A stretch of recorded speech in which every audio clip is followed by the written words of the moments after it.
ഈ ആഴ്ചയിൽ എത്രാമത്തെ ആത്മഹത്യാണ്? പെൺകുട്ടികൾക്കൊന്നും ധൈര്യമില്ല. പറ്റത്തിൽ ഇട്ടിട്ട് പോകണം.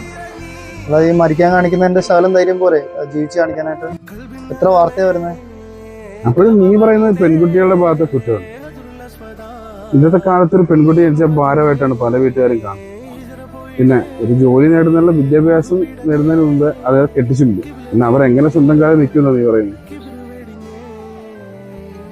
ഒരു മകളുടെ ഓർമ്മയിൽ ജീവിക്കുന്നതിലും എത്രയോ നല്ലതാണ് അവൾ ആഗ്രഹിച്ചു പോലൊരു ജീവിതം നമ്മുടെ മുന്നിൽ സന്തോഷമായി ജീവിക്കുന്നത് കാണാൻ. സുനി, ഞാൻ ഇറങ്ങാം കേട്ടോ. പകലിരവുകളുടെ റബ്ബ് ഇഹപരമിലും തുണറബ്ബ്.